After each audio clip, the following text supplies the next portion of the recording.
एक बार की बात है, एक गांव में गायत्री नाम की एक औरत रहा करती थी। कुछ सालों पहले गायत्री के पति का देहांत हुआ था। तब से गायत्री पूरे घर को अकेले संभालती थी। उसके पति ने मरने से पहले वहाँ के जमींदार से कर्ज ले रखा था, जिसकी भरपाई गायत्री खेतों में काम करके करती थी। एक दिन जब गायत्री खेत में काम कर रही थी, चल गायत्री, घर नहीं चलना।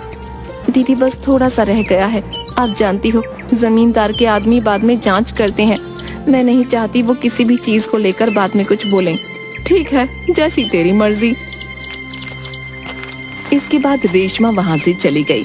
धीरे धीरे सूरज ढलने लगा। गायत्री ने अपना काम खत्म किया और घर चली गई। माँ आ गई। माँ, दादी ने खाना बना दिया, चलो आ जाओ, खाना खा लो। मैं हाथ मुंह धोकर आई। माँ, आपने खाना क्यों बनाया? बेटा, मैं बूढ़ी भले ही हो गई हूँ, लेकिन इतनी नहीं कि घर का थोड़ा काम भी ना कर सकूं। माँ, आप जितना भी करती हैं मेरे लिए उतना काफी है, लेकिन आप ज्यादा मत किया करो। तू चिंता मत कर मेरी, तू बाहर का देख लिया कर, घर का मैं देख लिया करूंगी। अब शांति से खाना खा और मुझे कुछ नहीं सुनना। अगली सुबह, माँ ये लो, अब चाय पी लो। मैंने खाना बना दिया, बिट्टू उठ जाए तो उससे कहना कि उस समय से विद्यालय चला जाए। ठीक है। गायत्री ने घर के एक डिब्बे में से पैसे देखे। उसमें पैसे बहुत कम थे। आज जमींदार जी से पगार की बात कर लूंगी।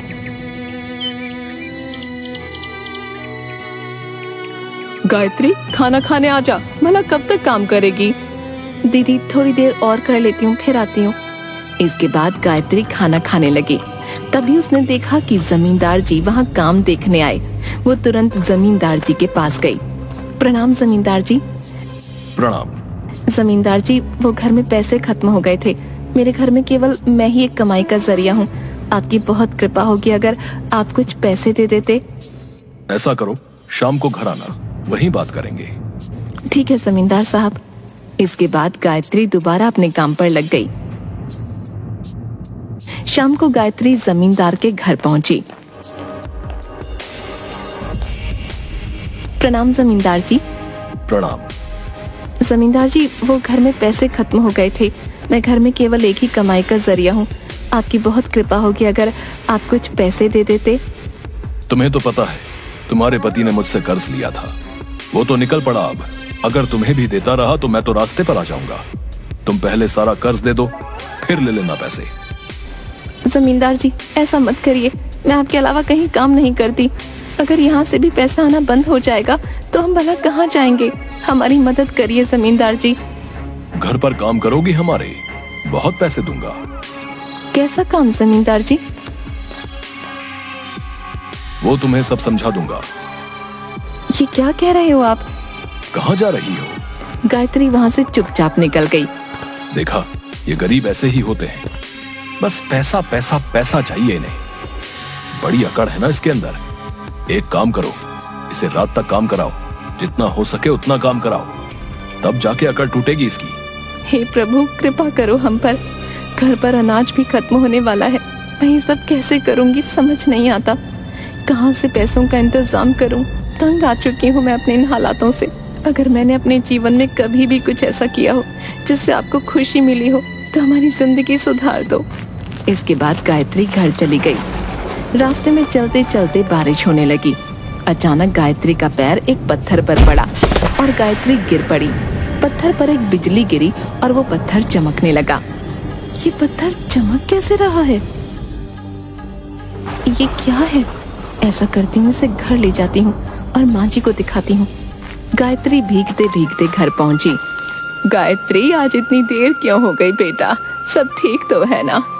माँ जी, ये देखिए, आज आते समय मैं इस पत्थर से टकराई और अचानक इस पत्थर पर बिजली गिरी और ये अचानक चमकने लगा। मैंने सोचा घर ले जाकर आपको दिखाऊं।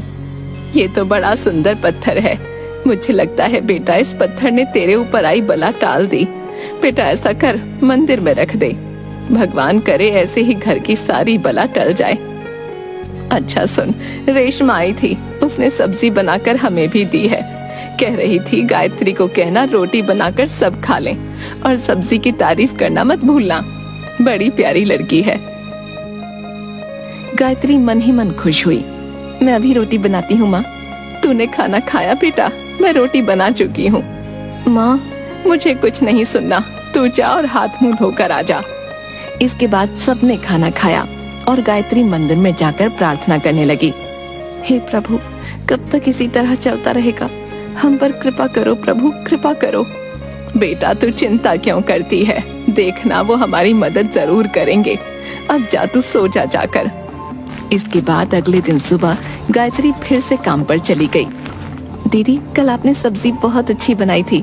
मुझे अच्छा लगा, तुझे पसंद आई। दीदी आपका बहुत बहुत धन्यवाद। कोई नहीं, चल अब काम कर। जमींदार के आदमियों ने देख लिया तो परेशान करेंगे फिर। इसके बाद जमींदार का आदमी गायत्री को जमींदार के पास ले जाने आया। सुनो गायत्री, जमींदार साहब ने बुलाया। गायत्री चुपचाप जाने लगी। कल तो तुम अकड़ में चली गई थी, लेकिन कान खोल कर सुन लो। तुम्हारे पति ने जितना कर्ज लिया है, मुझे वो इस महीने के आखिर तक चाहिए। और अगर नहीं मिला तो तुझे और तेरी उस बुढ़िया सास को जेल में भिजवा दूंगा, मेरे सारे पैसे खाने के इल्जाम में, समझी? ऐसा मत करिए, मैं इतने सारे पैसे कहाँ से लाऊंगी? ये तो कल अकड़ में जाने से पहले सोचना चाहिए था। अब जाओ, काम करो अपना। इसके बाद दोनों काम करने लगी। रात तक काम करने के बाद गायत्री थक गई, लेकिन जैसे तैसे गायत्री घर पहुंची। जल्दी इधर आ गायत्री। क्या हुआ माँ? सब बताती हूँ, इधर तो आ पहले। आज जब मैं पूजा कर रही थी, मैंने देखा ये लोहे का सोना हो गया। ऐसा कैसे हो सकता है? सोने का पानी चढ़ा लोहा होगा, ऐसे ही रख दिया होगा कभी हमने। इतनी उम्र हो गई, मेरी सोना देखकर पहचान जाती हूँ। भला मेरी आंखें धोखा कैसे खा सकती हैं? ऐसा नहीं हो सकता। मैं सुनार के पास जाऊंगी और इसकी जांच करूंगी, ठीक है? ठीक है, जैसी आपकी इच्छा। चल खाना खा ले जाके। माँ आप तो जानती हैं, धीरे धीरे घर का अनाज खत्म हो रहा है और जमींदार एक भी पैसा देने को तैयार नहीं। क्या करें माँ, मेरी तो कुछ समझ नहीं आ रहा। देखते हैं बेटा क्या होता है, कुछ न कुछ तो जरूर ठीक हो ही जाएगा, तू चिंता मत कर। माँ मैं बिट्टू को समय नहीं दे पाती हूँ। सुबह उसके उठने से पहले ही चली जाती हूँ, रात को उसके सोने के बाद आती हूँ। माँ अगर आप नहीं होती तो मेरे लिए ये सब झेलना मुश्किल हो जाता। ये तू कैसी बातें कर रही है? मेरे बेटे ने अपने फायदे के लिए कर्ज लिया और मर गया। तूने मुझे अपने साथ रखा, मेरी देखभाल भी की और उस नालायक का कर्ज उतारने के लिए दिन रात उन खेतों में काम कर रही है। हम एक परिवार हैं बेटा, हम एक साथ रहेंगे। तू चाहती तो बिट्टू को लेकर अपने घर कब की चली जाती, लेकिन तू यहाँ रुकी, मुझे अकेला नहीं छोड़ा। मेरे लिए तो तू ही मेरी औलाद है। दोनों गले मिलते हैं। अब जा तू सो जा। हे प्रभु रक्षा करो हमारी, और कितना दुख देखना बाकी है, कृपा करो प्रभु। इसके बाद अगले दिन गायत्री काम पर चली गई और माँ जी सुनार के पास गई। वहां जाकर माँ जी को सुनार ने बताया कि वो लोटा सोने का है। आप इसका कितना दोगे? ये बहुत ही उच्च कोटि का सोना है और भारी भी है। इसके बनते हैं 90,000। जी आपको कहाँ से मिला माँ जी? मेरे दादाजी ने शादी के वक्त मुझे दिया था, उसके बाद से इसके बारे में भूल गई थी। कुछ दिनों बाद बक्से में मिला, इसे देखा तो सोचा बेच दूं, घर में कुछ खाने पीने को आ जाएगा। सब प्रभु की कृपा है माँ जी। मैं चलती हूँ बेटा। इसके बाद माँ जी घर पहुँची। रात को जैसे ही गायत्री घर पहुँची, माँ जी ने उसे सारी बात बता दी और सारे पैसे गायत्री के हाथ में रखे। बेटा कल जाकर पैसे जमींदार को दे देना, उससे कहना अब तू उसके यहाँ काम करने नहीं आएगी। माँ आप ये सब क्या कह रही हो? वो लोटा हमारे घर कैसे आया? इधर बैठ। पत्थर लेते आई और साथ ही लोहे के कुछ सिक्के भी और कुछ लोहे के सामान भी। ये आप क्या कर रही हो माँ जी? ये देख। दादी ने पत्थर से सामान को छुआ और देखते ही देखते वो सोने में बदल गया। मैंने बचपन में सुना था कि एक पत्थर होता है जिसे अगर लोहे की किसी चीज से छुआ जाए तो वो सामान सोने का बन जाता है। ऐसे पत्थर को पारस पत्थर कहते हैं। अब देखना, कल तू इन सबको शहर जाकर बेचा। यहाँ बेचेगी तो सुनार को शक हो जाएगा। अगले दिन गायत्री शहर सुनार के पास जाकर सारी चीजें बेच आई। शाम को वो जैसे ही घर पहुंची, उसने देखा उसके घर में जमींदार आया हुआ था। आप लोग यहाँ? ये बताओ तुम आज काम पर क्यों नहीं आए? अब से मैं आपके यहाँ काम नहीं करूँगी। ये लीजिए आपके पैसे, पूरे 3 लाख हैं, और आज के बाद हमारे घर कभी मत आना। ये पैसे कहाँ से आए? चोरी करी या फिर कुछ और? तुमसे मतलब? तुम अपने पैसे पकड़ो और निकलो यहाँ से। कृपा करके जाइए यहाँ से। इसके बाद जमींदार वहाँ से चला गया। घर पहुंचकर पता करो इनके पास इतने पैसे कहाँ से आए। कल तक मुझे ये जानना है कि इनके पास ये सारा धन कहाँ से आया। समझ गए ना सारे? जी मालिक, समझ गए। इसके बाद सारे आदमी रात को गायत्री के घर पहुंचे। गायत्री की सास को पत्थर से लोहे को सोना बनाते देख वो सब हैरान हो गए। देखना भाई, इनकी तो किस्मत ही खुल गई। मैं कहता हूँ पत्थर हम रख लेते हैं। पागल, जमींदार को पता चला तो मारे जाएंगे। तो उनका गुस्सा नहीं जानता क्या? चलिए खबर जमींदार को देकर आते हैं। इसके बाद एक आदमी गायत्री के घर के अंदर घुसा और वो पत्थर उठाकर जमींदार साहब के पास ले गया। सारे आदमी जमींदार के घर पहुंचे। मालिक, आपको पता है, आज जब हम उसके घर गए तो हमने देखा कि उनके घर में एक ऐसा पत्थर है जो पत्थर चीजों को सोने का बना रहा था। क्या तुम सच कह रहे हो? अपने बच्चों की कसम खाता हूँ, सच कह रहा हूँ। पीकर आए हो क्या? नहीं जमींदार साहब, लेकर आए हैं। क्या? हमने जैसे ही देखा कि ये कितनी चमत्कारी चीज है, हम इसे उठा लाए।